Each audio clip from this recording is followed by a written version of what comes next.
नमस्कार प्यारे साथियों। आज हम लोग सामाजिक विज्ञान कक्षा 10 अपना इतिहास का पहला चैप्टर है यूरोप में राष्ट्रवाद, उसके बहुविकल्पी प्रश्नों को पढ़ेंगे, समझेंगे और उससे बारे में विशेष जानकारियों को भी जानेंगे। क्या क्या जानकारियां आवश्यक हैं। ठीक, तो चलिए बच्चों देर ना करते हुए बढ़ जाते हैं सबसे पहले प्रश्न की तरफ। तो अपना सबसे पहला प्रश्न जो है वो कह रहा है कि 1829 ईस्वी की एड्रियानुल की संधि किस देश के साथ हुई थी। ठीक, तो प्रश्न है किस देश के साथ एड्रियानोपुल की संधि हुई थी। तो आपका जो उत्तर है वो ए ऑप्शन तुर्की के साथ। किसके साथ? तुर्की के साथ।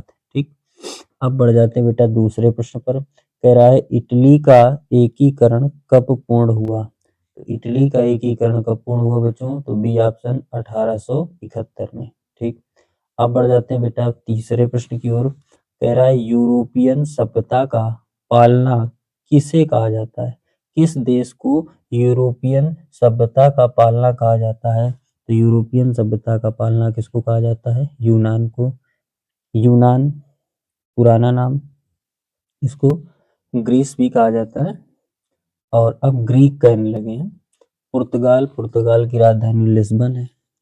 यहाँ क्या है? इंग्लैंड। इंग्लैंड की वही राजधानी क्या है? तो लंदन है। ठीक, पोलैंड की राजधानी क्या है? वारसा है। पोलैंड की राजधानी वारसा।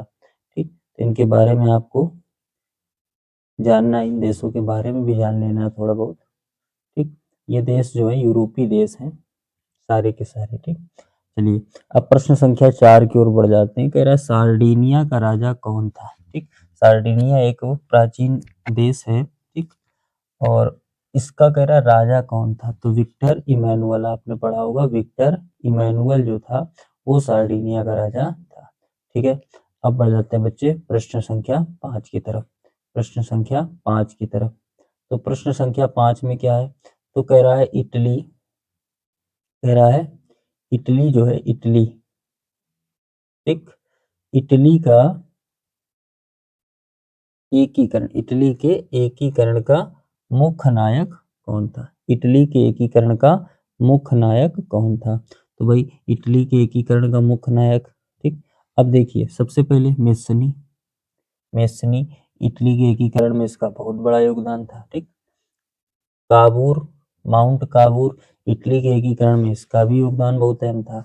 और जोसेफ गैरीबाल्डी, ये तो बहुत ही मेन था। ठीक, गैरीबाल्डी का योगदान भी इटली के एकीकरण में सबसे ज्यादा माना जाता है। तो यानी इन तीनों का योगदान इटली के एकीकरण में था। तो इसलिए हम लोग ऑप्शन कौन सा लगाएंगे? डी ऑप्शन, इनमें से सभी। कौन सा? इनमें से सभी। चलिए बढ़ जाते हैं प्रश्न संख्या 6 की तरफ। प्रश्न संख्या 6 की तरफ। मेरा प्रश्न संख्या 6 में लुई 16वां को फांसी कब दी गई। लुई 16वां कौन था? तो भाई लुई 16वां राजा हुआ करता था फ्रांस का। ठीक, और वहाँ की जनता इसके शासन से प्रसन्न नहीं थी। और जनता जब शासन से प्रसन्न नहीं थी तो वहाँ राजतंत्र को खत्म करने की मांग होने लगी। और राजतंत्र को खत्म करने की मांग को लेकर पूरे देश में आंदोलन होने लगे। ठीक, और पूरे देश में जब आंदोलन होने लगे तो राजा के विरोध में जनता एकत्रित हुई। और राजा के विरोध में जनता एकत्रित हुई, राजा का भरपूर विरोध हुआ और अंततः वहां के राजा लुई 16वां को फांसी दे दी गई। तो पूछ रहा है किस सन में उसको फांसी दी गई थी। तो याद रखना बी ऑप्शन 1793। बी ऑप्शन 1793 में लुई 16वां को फांसी दी गई थी। ठीक, बी ऑप्शन 1793 में लुई 16वां को फांसी दी गई थी। बी ऑप्शन 1793 में लुई 16वां को फांसी दी गई थी। ठीक, अब बढ़ जाते हैं बच्चों आगे। अब बढ़ जाते हैं बच्चों आगे अगले प्रश्न की तरफ। अगला प्रश्न क्या है हमारा? कह रहा अमेरिका में न्यू डील किसने लागू की। अमेरिका में न्यू डील किसने लागू की। ठीक, तो आपके ऑप्शन है भाई पहला ऑप्शन अब्राहम लिंकन, दूसरा ऑप्शन फ्रैंकलिन डी रूजवेल्ट, तीसरा ऑप्शन बराक ओबामा, ठीक, और चौथा ऑप्शन है निक्सन। तो आप लोगों को एक चीज ध्यान रखनी, बराक ओबामा भी हाल ही में, ठीक, अमेरिका के राष्ट्रपति पद पर रहे, ठीक। तो अब बराक ओबामा तो भाई इसका सही जवाब नहीं हो सकते, ठीक। तो फिर इन चार ऑप्शनों में से, तीन ऑप्शनों में से कौन सा बचा भाई? तो फ्रैंकलिन डी रूजवेल्ट, ये न्यू डील इन्होंने लागू की थी, ठीक। आगे बढ़ जाते हैं। कह रहा है राष्ट्रीय आंदोलन का केंद्र जोन, ठीक, केंद्र जोन होना चाहिए था।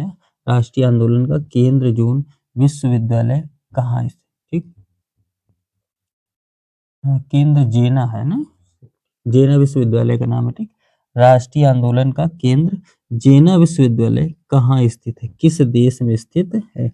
जेना विश्वविद्यालय किस देश में स्थित है, ठीक। तो राष्ट्रीय आंदोलनों का केंद्र जो जेना विद्यालय है वो जर्मनी में स्थित है। कहाँ स्थित है? जर्मनी में, ठीक। जर्मनी जो है ये भी यूरोप का देश है। जर्मनी की राजधानी आपको पता होनी चाहिए बर्लिन, ठीक। क्या? बर्लिन, ठीक। इसके अलावा रूस, ठीक, ये एशिया और यूरोप का मिश्रित है, ठीक। इसका कुछ भाग एशिया में आता है और कुछ भाग यूरोप में आता है, ठीक। ब्रिटेन ये भी यूरोपीय देश है। इटली भी यूरोपीय देश है, ठीक। अब बढ़ जाते हैं बच्चों आगे अगले प्रश्न की तरफ, ठीक। तो अगला प्रश्न हमारा क्या भाई? तो अगला प्रश्न हमारा है कि इटली और जर्मनी वर्तमान में किस महादेश के अंतर्गत आते हैं? इटली और जर्मनी वर्तमान में किस महादेश के अंतर्गत आते हैं? इटली और जर्मनी वर्तमान में किस महादेश के अंतर्गत आते हैं? ठीक है, ध्यान रखिएगा, इसका उत्तर है यूरोप। अभी हमने बताया इटली और जर्मनी दोनों महादेश यानी महाद्वीप से बेटा, तो ये यूरोप महाद्वीप का हिस्सा है। किसका हिस्सा है? यूरोप महाद्वीप का हिस्सा है, ठीक। तो आपका ऑप्शन कौन सा सही हो जाएगा? यूरोप महाद्वीप, ठीक।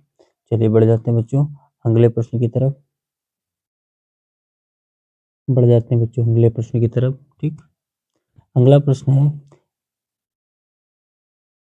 मेजनू का संबंध, मेजनू का संबंध किस संगठन से था? किस संगठन से था? तो किस संगठन से था ये हमको बताना है। आपका भाई आंसर होगा इसका कार्बोनरी, ठीक। किससे था? कार्बोनरी से था। चलिए भाई प्रश्न संख्या 11 पर पहुंच जाते हैं। कह रहा है इटली एवं जर्मनी के एकीकरण के विरुद्ध निम्न में से कौन सा था, ठीक। इटली और जर्मनी के एकीकरण के विरुद्ध में कौन सा देश था? तो आपका उत्तर होने वाला है ऑस्ट्रिया। ऑस्ट्रिया देश, इसकी राजधानी वीना है। इसने इटली और जर्मनी दोनों के एकीकरण में विरोध किया था, ठीक। ऑस्ट्रिया, ठीक। और एक देश कौन सा था? प्रशा, रूस, ठीक। इन्होंने इटली और जर्मनी के एकीकरण में विरोध किया था, ठीक। 12 नंबर प्रश्न पर पहुंच जाइए। प्रश्न संख्या 12 रक्त और लोहे की नीति, ठीक। वही ये तो बहुत बढ़िया प्रश्न है। रक्त और लोहे की नीति, ठीक। रक्त और लोहे की नीति को भैया सभी को पता है किसने चलाया था? बिस्मार्क ने, ठीक। बिस्मार्क को अपनी सेना पर अटूट विश्वास था और उसने कहा था हमारी सेना इतनी बलशाली है ये किसी भी देश या किसी भी राजा का सामना कर सकती है और हम रक्त और लोहे की नीति अपनाकर राजतंत्र को खत्म कर सकते हैं, ठीक। तो बिस्मार्क का संबंध था रक्त और लोहे की। इंपॉर्टेंट प्रश्न है, इसको ध्यान रखना। रक्त और लोहे की नीति जो है उसको किसने? तो उसको बच्चों बिस्मार्क ने, किसने? बिस्मार्क ने अपनाया था, ठीक। आगे बढ़ जाते हैं, ठीक। रक्त और लोहे की नीति बिस्मार्क। आगे बढ़ जाते हैं। अगला प्रश्न कह रहा है फ्रैंकफर्ट, फ्रैंकफर्ट संधि कब हुई? फ्रैंकफर्ट संधि कब हुई? तो इसका उत्तर क्या होगा बुआ? 1871 में। 1871 में फ्रैंकफर्ट संधि हुई थी, 1871 में, ठीक। 1871 में, ठीक। आगे बढ़ जाते हैं बच्चों। अगला प्रश्न क्या है? तो अगला प्रश्न अपना है यूरोप वासियों के लिए किस देश का साहित्य एवं ज्ञान विज्ञान प्रेरणा स्रोत रहा? यूरोप वासियों के लिए किस देश का साहित्य और ज्ञान विज्ञान प्रेरणा स्रोत रहा? तो ज्ञान विज्ञान की जब भी बात हो तो सुकरात का देश यूनान, ठीक। सुकरात जो था इतना महान दार्शनिक था, ज्ञान और विज्ञान का एक अचूक स्तंभ था, ठीक। और सुकरात जो था वो यूनान से संबंधित था।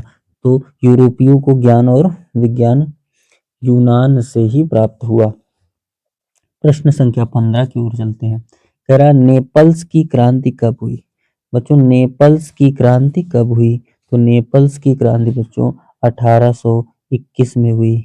कब हुई? 1821 में हुई। नेपल्स की क्रांति 1821 में हुई, ठीक। इसका उत्तर क्या सही है? 1821। आगे बढ़ जाते हैं। कह रहा यूनान को एक स्वतंत्र राष्ट्र घोषित किया गया। यूनान को एक स्वतंत्र राष्ट्र घोषित किया गया।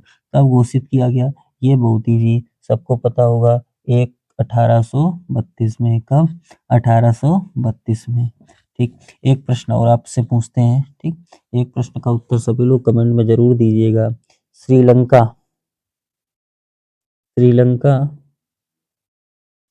कब स्वतंत्र हुआ? श्रीलंका कब स्वतंत्र हुआ?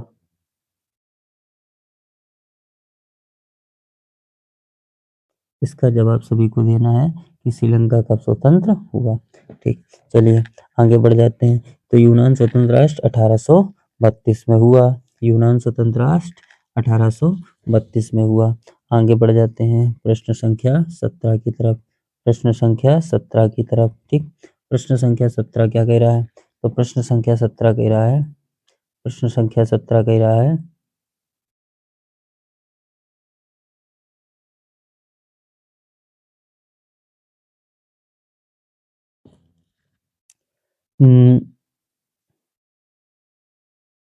ऐतिहासिक द्वंद्ववाद की व्याख्या किसने की?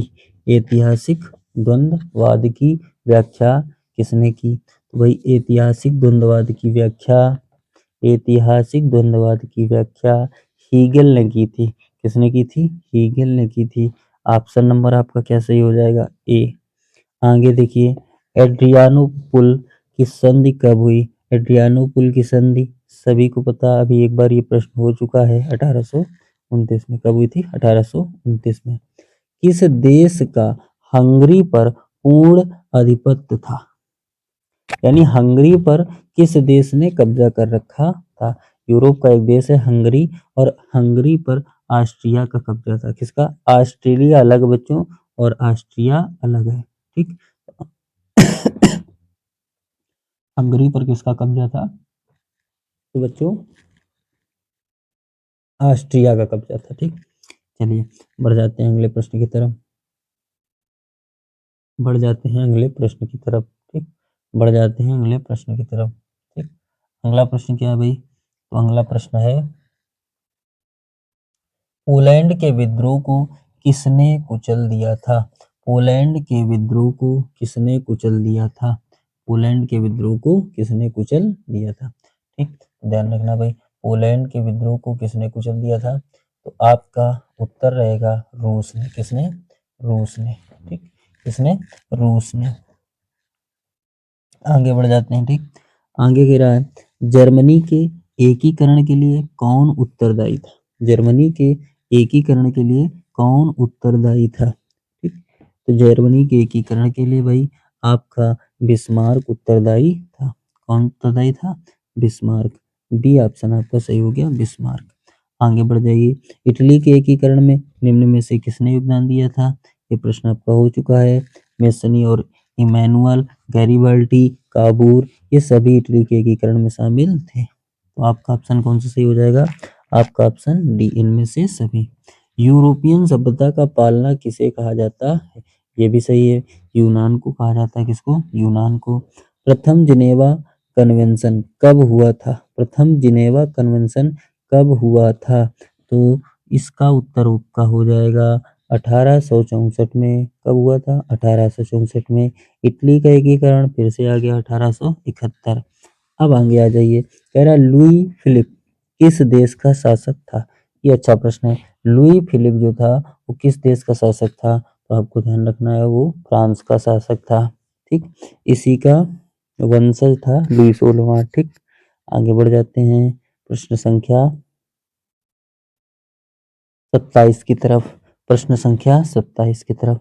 प्रश्न संख्या 27 क्या कह रहा है भाई? प्रश्न संख्या 27, प्रश्न संख्या 27, प्रश्न संख्या 27 में है 1871 में विलियम्स प्रथम कहाँ का सम्राट बना? तो 1875 में विलियम्स प्रथम कहाँ का सम्राट बना? तो जर्मनी का सम्राट बना। कहाँ का? जर्मनी का। आगे आ जाइए भाई। कह रहा सार्डिनिया का राजा कौन था? ये प्रश्न भी हम करा चुके हैं। सार्डिनिया का राजा विक्टर इमैनुअल था। कौन था? Victor Emmanuel. कौन सा था? Victor Emmanuel. आपका ऑप्शन ए विक्टर इमैनुअल। ठीक, आपका ऑप्शन ए विक्टर इमैनुअल। ठीक, आगे बढ़ जाते हैं। फिर निम्न में से किस सम्मेलन में जर्मनी की क्षतिपूर्ण राशि को कम कर दिया गया? किस सम्मेलन में जर्मनी की क्षतिपूर्ण राशि को कम कर दिया गया? तो आपको याद रखना है लौसने सम्मेलन। ठीक, ऑप्शन नंबर डी लौसने सम्मेलन में इसकी जो क्षतिपूर्ण राशि थी उसको कम कर दिया गया। आगे अगले प्रश्न पर आ जाओ। निम्न में से किसके योगदान से इटली का एकीकरण पूर्ण हुआ? तो आपको पता है इनमें से सभी। वियना कांग्रेस का मुख्य उद्देश्य क्या था? यानी वियना कांग्रेस जो थी उसका मुख्य उद्देश्य क्या था? तो याद रखना है आपको वियना कांग्रेस का मुख्य उद्देश्य राजतंत्रों का पुनर्स्थापित करना। राजतंत्रों को पुनर्स्थापित करना।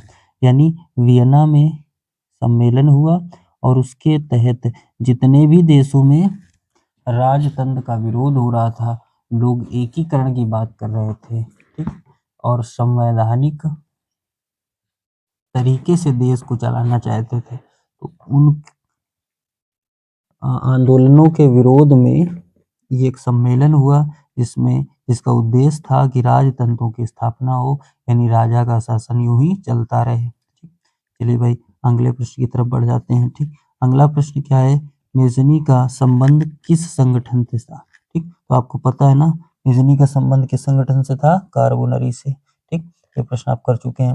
राष्ट्रीय आंदोलन का केंद्र जेना विश्वविद्यालय। ठीक, आपको ये चीजें याद होना चाहिए। ठीक, जेना विश्वविद्यालय कहाँ पर था? जर्मनी में था। ठीक, चलिए भाई अगले प्रश्न की तरफ बढ़ जाते हैं। ठीक, अगले प्रश्न की तरफ बढ़ जाते हैं।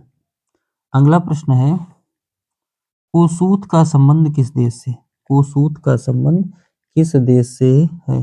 कोसूत का संबंध किस देश से है? तो बच्चों कोसूत का संबंध हंगरी से। किससे है? हंगरी से। हंगरी कहाँ है भाई? ऑप्शन में है हंगरी। हाँ, ऑप्शन डी हंगरी से। ठीक, किससे है? हंगरी। ठीक, हंगरी भी यूरोप महाद्वीप का देश है। आगे बढ़ जाते हैं 35 नंबर पर। कह रहा फ्रांस की क्रांति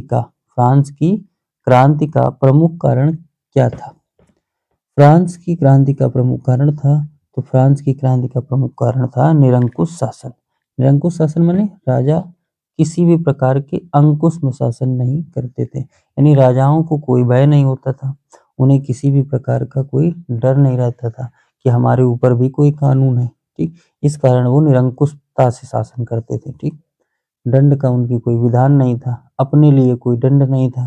ठीक, इसलिए राजतंत्र को खत्म करना वहां की जनता की मजबूरी थी। जनता उनके निरंकुश शासन से त्रस्त थी। ठीक, तो फ्रांस की क्रांति क्यों हुई? तो निरंकुश शासन के कारण। किसके निरंकुश शासन के कारण? तो राजा के निरंकुश शासन के कारण। ठीक, अब प्रश्न संख्या बेटा 36 पर आ जाइए। तेरा फ्रांस में किस शासक वंश की स्थापना वियना कांग्रेस के द्वारा की गई? ठीक, तो वियना कांग्रेस के द्वारा बूर्बो वंश की स्थापना की गई। किस वंश की? बूर्बो वंश की। इंपॉर्टेंट क्वेश्चन है, फ्रांस में किस शासन वंश द्वारा वियना कांग्रेस की स्थापना की गई? तो वियना कांग्रेस की स्थापना बूर्बो वंश द्वारा की गई।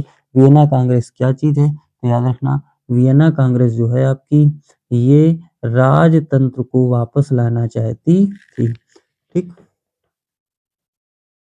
और एक प्रश्न आपको और याद रखना है कि नेपोलियन जो था, नेपोलियन फ्रांस का एक महान योद्धा नेपोलियन, इसकी मृत्यु कहाँ हुई? ठीक, मृत्यु कहाँ हुई, किसकी मृत्यु, तो नेपोलियन की मृत्यु, ठीक, कहाँ हुई ये आपको कमेंट में बताना है, ठीक, नेपोलियन की मृत्यु कहाँ हुई। इससे पहले हमने क्या पूछा था भाई, श्रीलंका किस वर्ष में स्वतंत्र हुआ था, और अगला प्रश्न क्या हमने पूछा है, नेपोलियन की मृत्यु कहाँ हुई। इन दोनों प्रश्नों के आपको जवाब देने इन दोनों प्रश्नों के आपको जवाब देने आगे बढ़ जाइए, ठीक। तो हमने क्या प्रश्न लिया, हमने प्रश्न लिया कि फ्रांस में भाई किस शासन वंश के द्वारा वियना कांग्रेस की स्थापना हुई थी, तो वियना कांग्रेस की स्थापना बूर्बो वंश द्वारा हुई थी। 37 नंबर प्रश्न पर आ जाइए, किस पर आ जाइए, 37 नंबर प्रश्न पर आ जाइए, ठीक। तो 37 नंबर प्रश्न आपका क्या कह रहा है, तो 37 नंबर प्रश्न आपका कह रहा है इटली एवं जर्मनी वर्तमान में किस महादेश के अंतर्गत आते हैं, तो ये बताइए, सबको पता होगा इटली और जर्मनी वर्तमान में यूरोप महाद्वीप के अंतर्गत आते हैं। आगे अगले प्रश्न पर बढ़ जाइए, कह रहा है राष्ट्रवाद की अवधारणा का जन्म, राष्ट्रवाद की अवधारणा का जन्म किस घटना से माना जाता है, तो राष्ट्रवाद की अवधारणा का जन्म पुनर्जागरण की घटना से माना जाता है। पुनर्जागरण का मतलब होता है फिर से जागृत होना, फिर से किसी भी प्रकार के मतलब परिवर्तन की चाह रखना, ठीक, इसी को क्या कहते हैं, पुनर्जागरण कहते हैं, ठीक। 39 नंबर प्रश्न पर आ जाइए बच्चों, 1830 की क्रांति के बाद फ्रांस में किस प्रकार का शासन स्थापित हुआ, तो 1830 की क्रांति के बाद फ्रांस में संवैधानिक शासन स्थापित हुआ। कौन सा शासन, संवैधानिक शासन स्थापित हुआ। कौन सा शासन स्थापित हुआ बच्चों, तो संवैधानिक शासन, यानी देश संविधान के हिसाब से चलने लगा, वहां पर राजा का शासन समाप्त हो गया। 40 नंबर क्वेश्चन पर आ जाओ, 40 नंबर कह रहा है यंग यूरोप का संस्थापक कौन था, तो यंग यूरोप का संस्थापक मेजनी था, यंग यूरोप का संस्थापक मेजनी था। चलिए बच्चों अगले प्रश्न पर आ जाते हैं, प्रश्न संख्या 41 पर आ जाइए, ठीक, प्रश्न संख्या 41 पर आ जाइए, ठीक, प्रश्न संख्या 41, प्रश्न संख्या 41 क्या कह रही है भाई, तो प्रश्न संख्या 41 कह रही है मेजनी का संबंध किस संगठन से था, तो मेजनी का संबंध भाई कई बार ये प्रश्न आ चुका, तो मेजनी का संबंध कार्बोनरी से था, किससे था, कार्बोनरी से था। अगले प्रश्न पर आ जाओ, 42 नंबर, किसने अपनी कूटनीति के बल पर इटली की समस्या को संपूर्ण यूरोप की समस्या बना दिया, ठीक, यानी ऐसी कूटनीति चलाई कि जो समस्या इटली की थी वो यूरोप के समस्त देश अपनी समस्या मानने लगे, यानी अपने देश में भी वही समस्या मानने लगे। तो ये प्रक्रिया किसने चलाई थी, काउंट काबूर ने, किसने, काउंट काबूर ने, ठीक। अगले प्रश्न पर आ जाओ, अगला प्रश्न क्या कह रहा है, तो अगला प्रश्न कह रहा है कि फ्रेंड्स ऑफ इटली नामक संस्था का गठन किसने किया, फ्रेंड्स ऑफ इटली नामक संस्था का गठन मेजनी ने किया था, किसने किया था, मेजनी ने, ठीक, option number D, friends of Italy, बहुत इंपॉर्टेंट प्रश्न ये भी, फ्रेंड्स ऑफ इटली नामक संस्था का गठन किसने किया था, तो मेजनी ने किया था, ठीक। चलिए बढ़ जाते हैं अगले प्रश्न की तरफ, ठीक। कह रहा है जर्मनी व इटली के एकीकरण, जर्मनी एवं इटली के एकीकरण के विरुद्ध निम्न में से कौन था, जर्मनी व इटली के एकीकरण के विरुद्ध निम्न में से कौन सा देश था, जर्मनी और इटली का एकीकरण कौन सा देश नहीं चाहता था, तो भैया आपको पता होना चाहिए, ठीक, ऑस्ट्रिया ऐसा देश था जो जर्मनी और इटली का एकीकरण नहीं चाहता था, ठीक, आपको पता होगा। अगला प्रश्न क्या भाई, अगला प्रश्न है हीगल कौन था, बढ़िया प्रश्न है, हीगल एक दार्शनिक था, हीगल क्या था, एक दार्शनिक था, फिलोसफर था। आगे अगले प्रश्न पर बढ़ जाइए, कह रहा है सेल्सविग और होल्स्टीन का संबंध किस देश के एकीकरण से है, ठीक, कौन कौन, सेल्सविग और होल्स्टीन का संबंध जर्मनी के एकीकरण से है, यानी जर्मनी के एकीकरण में इनका नाम लिया जाता है, इनका जर्मनी के एकीकरण में योगदान रहा है, किसका रहा है, तो सेल्सविग और होल्स्टीन का, ठीक। प्रश्न संख्या 47 पर आ जाइए, कह रहा है जर्मन राइन राज्य का निर्माण किसने किया था, जर्मन राइन राज्य का निर्माण किसने किया था, तो आपके इस प्रश्न का उत्तर है Napoleon Bonaparte. Napoleon Bonaparte. Napoleon से संबंधित एक प्रश्न भी हमने आपसे पूछा है, उसका उत्तर जरूर दीजिएगा, नेपोलियन बोनापार्ट। ठीक, नेपोलियन बोनापार्ट एक सैनिक था। नेपोलियन बोनापार्ट एक सैनिक था, बहुत ही मजबूत शासक था। ठीक, फ्रांस से इसका संबंध था, इसको फ्रांस का एक महान योद्धा माना जाता है। चलिए आगे देख लीजिए, सेडान का युद्ध कब हुआ। अगला प्रश्न है, सेडान का युद्ध कब हुआ। तो सेडान का युद्ध बच्चों 1870 ईस्वी में हुआ। कब हुआ? 1870 ईस्वी में। ठीक, अगले प्रश्न पर आ जाइए, यूनान के स्वतंत्रता संग्राम में किसकी पराजय हुई। तो यूनान के स्वतंत्रता संग्राम में तुर्की की पराजय हुई। किसकी पराजय हुई? तुर्की की। ठीक, तुर्की एक मुस्लिम कंट्री है। ठीक, वर्तमान में मोस्टली मुस्लिम्स रहते हैं तुर्की में। ठीक, आगे आ जाओ, अभी तुर्की का जिक्र आपको खिलाफत आंदोलन में बताया जाएगा। तो जब हम लोग पार्ट 2 पढ़ेंगे भारत में राष्ट्रवाद, तो उसमें तुर्की के बारे में विशेषता जानेंगे। ठीक, 50 नंबर प्रश्न, आज का अंतिम प्रश्न, इस क्लास का अंतिम प्रश्न। ठीक, तो प्रश्न है 1829 में, ठीक, एड्रियानोपुल की संधि किस देश के साथ हुई। एड्रियानोपुल की संधि रूस के साथ हुई। किसके साथ हुई? रूस के साथ हुई। ठीक है, उम्मीद करते हैं बच्चों प्रश्न आपको पसंद आए होंगे। प्रश्न बोर्ड परीक्षा के लिए महत्वपूर्ण है। तो 50-50 बहुविकल्पी प्रश्नों का संचय लगभग प्रत्येक चैप्टर से हम करेंगे। तो ये इतिहास की पहली क्लास थी। ठीक है, अब दिन प्रतिदिन आपको क्लासें मिलती रहेंगी। ठीक, जिससे आपका परीक्षा से पहले पूर्ण रूप से सिलेबस कराया जा सके। ठीक है, इन प्रश्नों को पढ़ना है। लास्ट दिन 20 तारीख को हम लोग लाइव क्लास में मिलेंगे। ठीक, मैप और अदर ऑब्जेक्टिव इंपॉर्टेंट क्वेश्चनों के साथ। ठीक, तब तक के लिए बच्चों नमस्कार, जय हिंद, अच्छे से पढ़ते